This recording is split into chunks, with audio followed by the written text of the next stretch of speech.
Hey everyone, John Henry here, Slingshot Futures Trading Group. Thanks for joining me in today's video. Before we start, make sure to subscribe to our channel so you don't miss out on any future content. And while you're here, give the video a like and make sure to leave a comment below with any questions that you have or even suggestions for the next video topic. I also just want to say hello and welcome to all of our new trial members. Glad to see you in the room this morning, and I hope you're loving it during these crazy markets. Everything's a little bit wild and back and forth, so it's been kind of fun. But today's topic, we're going to be digging into candle gaps, and today was chock full of them, candle gaps galore. So candle by candle psychology today with gaps as a focus.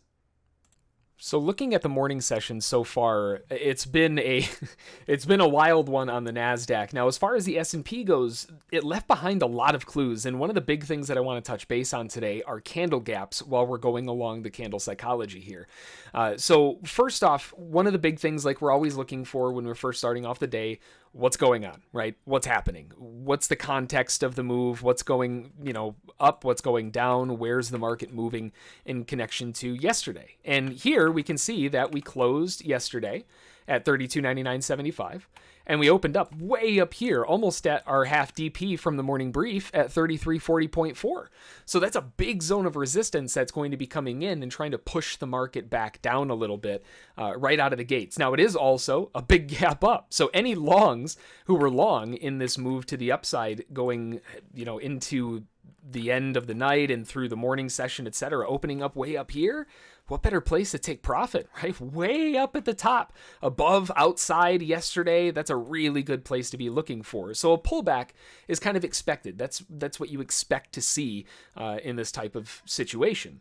Now, obviously, today is a little bit different. Today is election day, and because today is election day, the market movement off of that's probably going to be going for the next week or so, but realistically, that's going to have a big impact. Someone sneezes the wrong way today, and the markets are going to go crazy. So the big thing that we have to be careful of is big, volatile moves. Something that comes out of nowhere and kind of shocks the system, takes you by surprise. And being a little bit cautious usually means, especially when we're first starting out, maybe avoiding the open, right?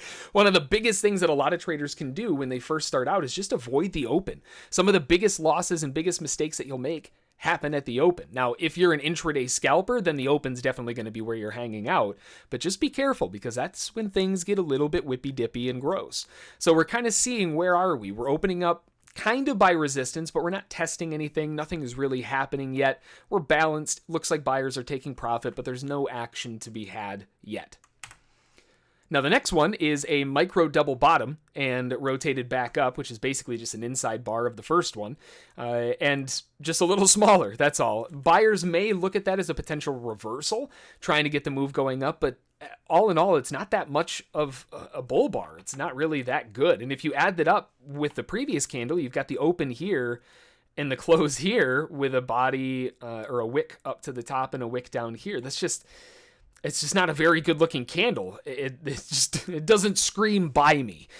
So a lot of this movement is really just kind of waiting. Buyers are waiting to see what's going on. Sellers weren't even triggered in below the first bar. So it's just kind of waiting and seeing which way do we want to go. Everybody's kind of hanging out. Now we got a nice bull bar back to the upside. But the concern is, well, I know it's a really good bull bar to the upside and buyers will buy it, but it's directly into a level of resistance at 33.40.4. That's from the morning brief. And along with that, this might just be a range start to the day. We made a new low, we go up to a new high, it cycles back down to a new low. We've seen that a million times. So we got to play it with a little bit of caution. Likely, a lot of buyers are going to want to see some extra follow through. They're not going to want to buy above this bull bar. They're going to want to buy pullbacks, right? That reduces their risk. I would much rather, in a range situation, be a buyer halfway up, so at least I know I've got some room for the top, instead of buying way up here, hoping that it goes further. So a lot of buyers may be looking for an inside pullback to that previous swing high. That's a pretty common area to look for. My drawing thing won't let me do that, but sure, well, something around there. And again, we're dealing with a zone of resistance that you might want to be a little bit careful of. We've got to see more information. We've got the first 15 minutes in, and now if we look at that first 15-minute bar, looking at candle math, we have the open here, and now the close is up here. That's a very strong bull body with very little wick on the top and all of the wick on the lows. Right, so that's a big rejection candle. Lots of buyers are going to be looking to follow that through in the 15-minute chart to continue that back up and follow through with a big move. So there will definitely be buyers here. It's just we've got to be a little bit careful. Follow through breakout looks really good to the upside, and this is more confirmation. We've got the first bar up, it was kind of weak on bar 2. Bar 3, beautiful bull bar, but it's still kind of early. Maybe it is, maybe it's not. We need a little more info. And then bar 4, another strong bull bar to the upside. A lot of traders will wait for that 3-bar pattern. Like, give me that 3 strong move and show me that it wants to keep going. And that's where things start going basically net long until we start getting up into the next objective area. So buyers will begin buying in here. And also notice the beginning of the topic, we've got some candle gaps. Now, a candle gap, if you're not familiar with those, I have a video that I'll link here on the screen somewhere, and also in the comments section, but it goes over looking for market objectives and how candle gaps can be an effective way to do that. And this is one of those situations. The candle gap from the high of that bar to the low of that bar leaves this open distance between the two, and you can use that to measure. Now, the measurement would take place from the low of the beginning of the candle to where the gap took place, and then you're looking for a 1-to-1 drawing to the upside. Now, in this case, a 1-to-1, it's already kind of there, right? We're already at candle gap objectives, and we already know that buyers don't necessarily want to buy high. But now that we're seeing good continuation, and we really don't have anything to worry about from a resistance standpoint anymore, we're kind of in open, clear territory.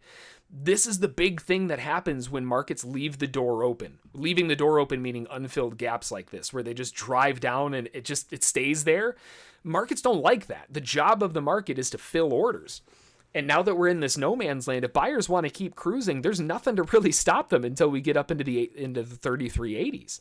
So realistically, that's what buyers are kind of thinking right now. Like, hey, I might be able to buy. I know it feels like it's high, but this at the end of the day might be really low and it's time to get in. So you're going to start seeing a little bit more hustle coming in. Buyers are going to be a little bit more aggressive, stepping up to the plate, or especially waiting to see what the follow through is after this third strong bull bar. If buyers don't want to buy the third strong bull bar, any type of follow through like another strong bull bar or a weak bear bar or even a doji would be a sign that buyers are looking to try to continue. We have another really strong bull bar. So bulls slammed into the upside, and now you can see these candles are getting bigger and bigger and bigger. That's a sign of exhaustion. That's a little bit nerve-wracking. We've got to be careful because we don't want to run into a situation where we're dealing with this overextensiveness to the upside, and then you get left holding the bag because you bought the top. So a lot of traders might not necessarily want to buy at the top of this bull bar anymore. That's the third really strong bar in the sequence. But at the same time, it's really tough to want to be a buyer here without wanting to get at least some kind of pullback. Now, the big caveat to this is, again, hopefully you saw it before I mentioned it, there's more candle gapping. We have another candle gap from the high of bar 3 to the bottom of bar 5.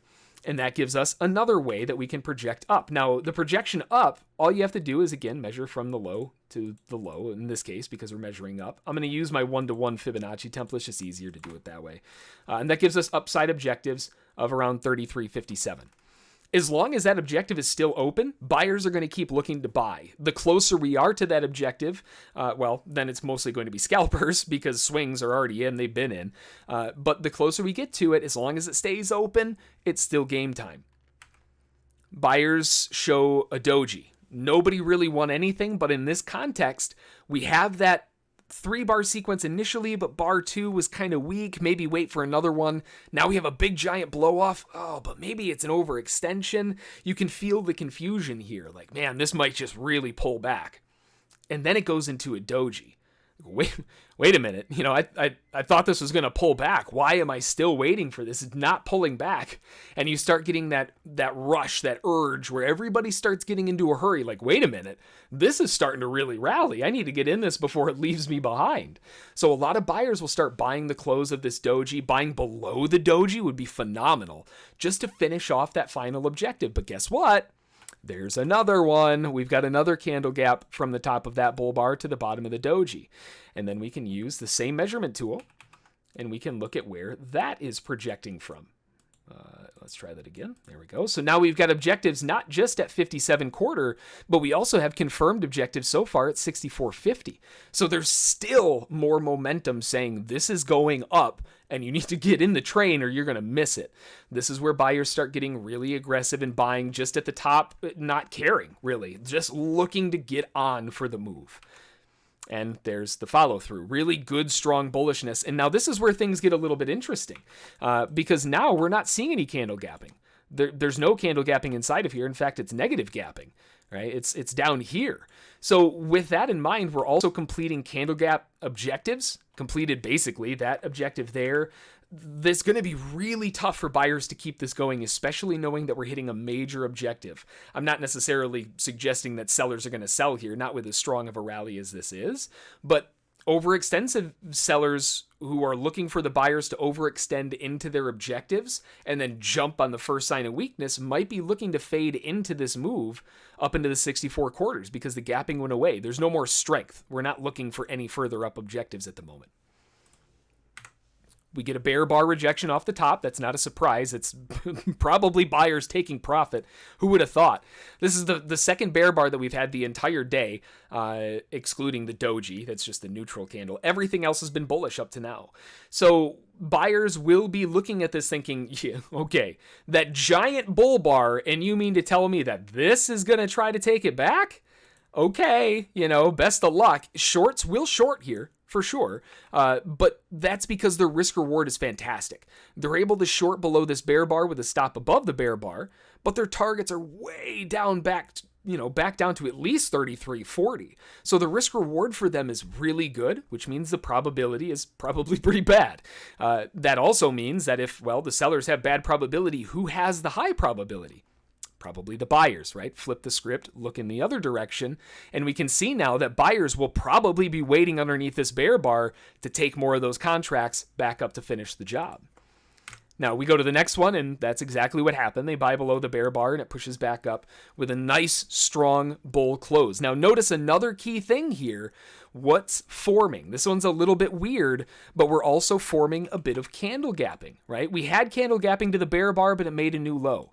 That doesn't mean the candle gap is closed. It's still open, it just got a little bit narrower. That's the only difference. So we can take our same measurement, and now all of a sudden, we weren't necessarily looking for upside objectives, but now we've got an upside objective back through the high of day again.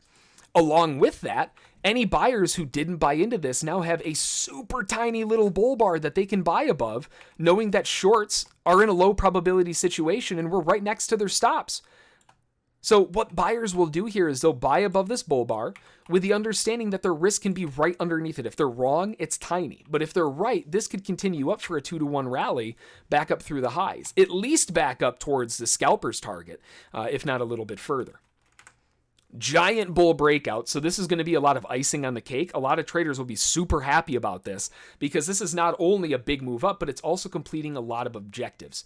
We're also getting close to that 8105 morning brief level of resistance, level 2. So we're right up against this area where things are getting, again, a little overextensive. The candles are still getting bigger to the upside. Who would have thought they'd be able to do that? Big bull bar, bigger bull bar, bigger bull bar, bigger bull bar, and now the biggest. So we've got a lot of oomph to the upside, but it is still feeling a little bit overextensive. And that means that people are going to be kind of edging off the gas pedal a little bit to avoid a situation where they get stuck. Now, a little bit more continuation to the upside would, you'd kind of expect that. There's some pretty big movement, and that's a big breakaway bar. We'll probably see more. But realistically, the upside objective is going to be at around the 81s because that's where the next resistance zone is, and the market's extended, and we've already taken out all of the candle gaps. We hit the objective at 81, and we pause, but we did make a new candle gap and a swing gap. So if we look from the candle top there, we also broke above the swing from there. So we've got a couple different gaps that we can measure off as well. Now, just to save a little bit of screen space, I'm going to recycle some of these, and I'll just use this over here. Buyers are going to be looking for a continuation leg up there, and we also have from there to there. So we've got a couple more swing and candle gap objectives to the upside at around the 90s and the 86s. But realistically, we're coming into a big zone of resistance. And if we zoom out again, remember this area, right? We're right back into that zone. We're right back into that previous gap fill. We've been waiting. There's a lot of people who have been waiting for that to fill. So you've got to understand that with all of these objectives getting completed and now we're coming into a major zone of interest, if it does go higher, it might be a little bit weak. And we're already seeing bull bars getting smaller now. It's the second time we've seen a smaller bull bar. The rest of them have all been bigger than the other. We get a bearish pullback. Not that big of a deal, but it is narrowing the gap a little bit. So we've got to reduce that down just a little bit smaller there because that's gotten a bit smaller. And that means that our targets are now just kind of at the highs. It's narrowing in a little bit more. And now it's narrowing in a little bit more. So we can see this weakness kind of setting in where now the candle gap objectives, they're not even at a new high anymore. They're at the sub highs. So we're coming back and we're filling in a lot of these, and that's showing that the market's kind of not necessarily done going up, but it's definitely pulling off the gas pedal. We see a weak bull bar, but that does create two different things. First of all, that does create a different measurement on the gap, so we'll measure that. And then we'll also adjust those to fit, even though that gap is basically microscopic at this point. The upside objectives on the smaller gap have already been achieved, right? They're already done, and the next one is below the highs. And notably, along with that, if we look at the other side of things, we also have a bit of bear candle gapping. Well, that's something we haven't seen yet before either. So sellers are trying to get something going here. This is likely just buyers taking profit, and we're finally coming back to the lows of the channel. But realistically, sellers, they just don't have an argument yet. This is mostly still just buyers taking profit. We have shown some good resistance off that 33.80 though, so if it goes back up there, you're probably going to see that profit taking come back onto the table. Weak, I mean, that's a really weak response, and nobody's going to want to see that. If they're long and they see that weak response, they'll likely move a stop underneath that low. They don't want to see that break down. They don't want to give back all the profit. We've got candle gaps, which are supporting the market still. That was a double bottom, technically. So nothing is breaking down, but if it gets through that, now you've got some problems. So a lot of buyers will start edging out of that if it cracks through the low. And if it starts going back up again, that's awesome. Still looking for the highs, looking for some of these candle gap objectives to complete. The smaller one is already done. Good bull bar to the upside. That completes the candle gap objective almost. I mean, it misses it by a tick. But realistically, this strong bull bar up, there's probably going to be more bulls in this now looking for a, wait a minute, hey, finally, time to jump back in. You can kind of see it as a second long as well, where it pulls back, gets the first move up, pulls down, goes back up again with a really strong bull bar. Buyers will be buying here, and they're going to be looking for a continuation play to try to get it back up towards that 81. That's the objective right now. We finally fill the candle gap objective, right? We actually get a test of that, and it's a weak bear bar. That bear bar, although it did trigger bulls in and it's closing negative on them, that's not going to scare them. That doesn't show bear strength at all. That just shows that they tried, and then they failed miserably. So buyers are still in this, and they're looking for the highs. Nothing's changed. Good bull breakout to the upside. Now we're starting to get closer to where targets will get taken off.